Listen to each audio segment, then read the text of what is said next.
So a bit of a quick update on some Boop work.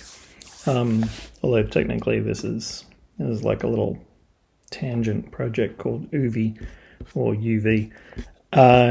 So I've been using X-Atlas as the behind the scenes UV mapping package, but I mean it's good, but I still have a lot of fragmentation happening in that I wasn't super happy with. So I've started doing a bit of a quest to build a better proprietary UV mapping package. So I am using AI assisted development. I'm using Claude to help write this stuff. And contrary to, a lot of the advertising and everything, what they'll say about, vibe coding and all the rest of it, you're pretty unlikely to one-shot something like this. When I'm using these AI tools, I have my own harnesses that I use to build frameworks and planning and being able to store context and restore context really easily. Really maintaining focus on what we're trying to do. But one thing that I've found really helps across a different variety of projects that I'm doing is a closed sort of feedback loop. So I usually build stuff like these little dashboards, and this is a way of recording progress over time and as progress is recorded. So you can see this blast row 1, it's one of the models that I made in Meshi using it as a test case. We can see that over time there is, iteration, there's changes, we're recording data.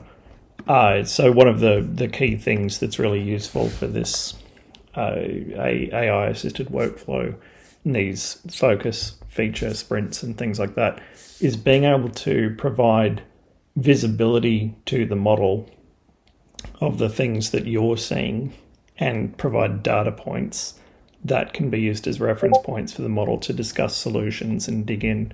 So you don't, especially with stuff like this, where it's quite complex and you're trying to come up with generalized solutions for any number of meshes that can be thrown in.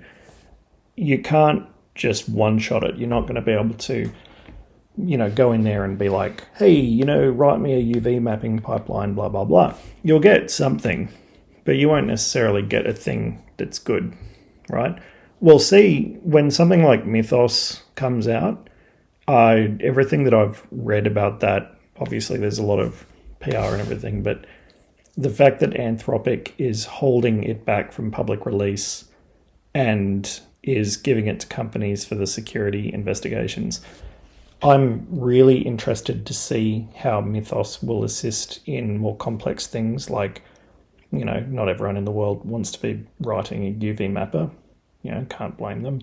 But for this kind of complex reasoning, I think that's going to be really interesting, what kind of difference Mythos makes compared to Opus. But talking a little bit more about this, so, we can see here, that's not a one-shot, this is like iteration, whatever.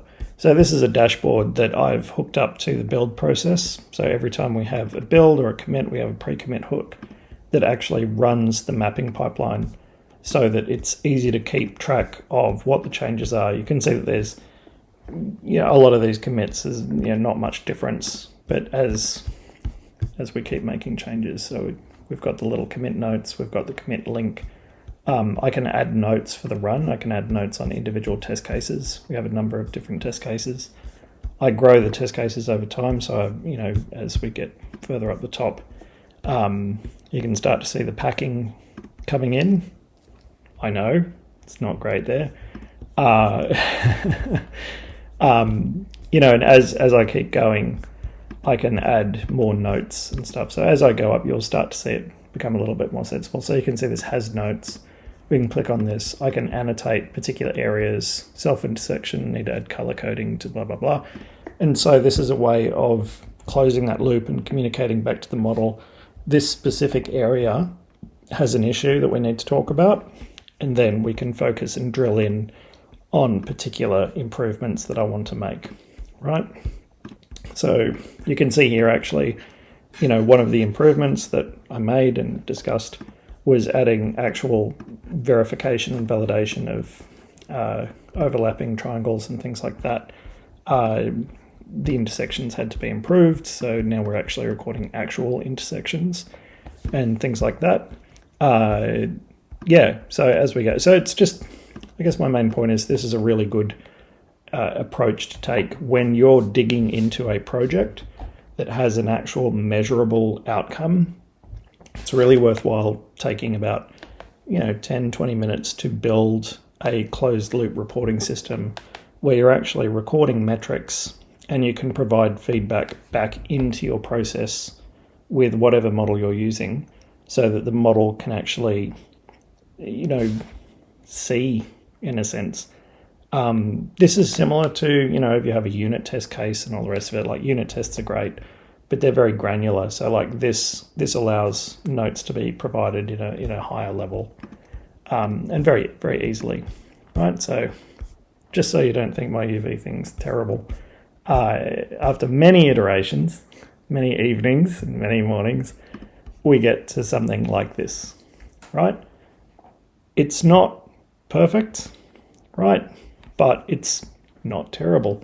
It's got bit mask packing, so it's got quite tight packing. It's got pretty high efficiency.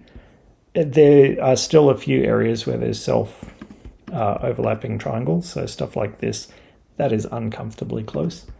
There's still a few areas where I would like to clean up these individual loose things. I'm pretty happy with where it's ended up for now. It's got automatic feature detection and scene placement, which is good. It's got automatic feature merging. It's got this, quite honestly, brute force algorithm that tries a bunch of different unfolding algorithms and then takes the best based on some quality metrics. Yeah, it's coming together pretty well, and I'm hoping to incorporate it into Boop to replace XAtlas. It's all written in C++. I need to do a performance pass. It's taking longer to generate a UV map like this than I would like, but it does have currently just metal GPU acceleration. I have my Windows machine sitting over there that I've been ignoring for a while, but once I've got the algorithms panned out, it'll be pretty good. Something I'm working on at the same time is, because Oovy is a separate library that I'm writing, a JSONified pipeline. So all of the tools, I've been doing that pass this morning, very early in the morning. All the tools are separate tool calls that I've now written a JSON wrapper around them. So, I can write a custom pipeline now. Previously, it was just this enormous, ridiculous function that everything just went through to get to this point. But now it's actually a pipeline where individual calls can be chained, and there's also branching logic support. So depending on the results of what that call chain was and whether the quality metrics passed, you can try other things. So it's kind of a bit of an approach of throw stuff at the wall and see what sticks.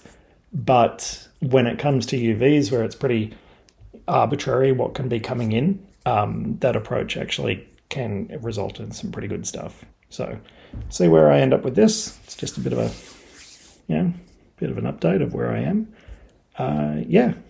And that's something I hope to put more updates in probably a couple of weeks. We'll see how it goes. So, see ya.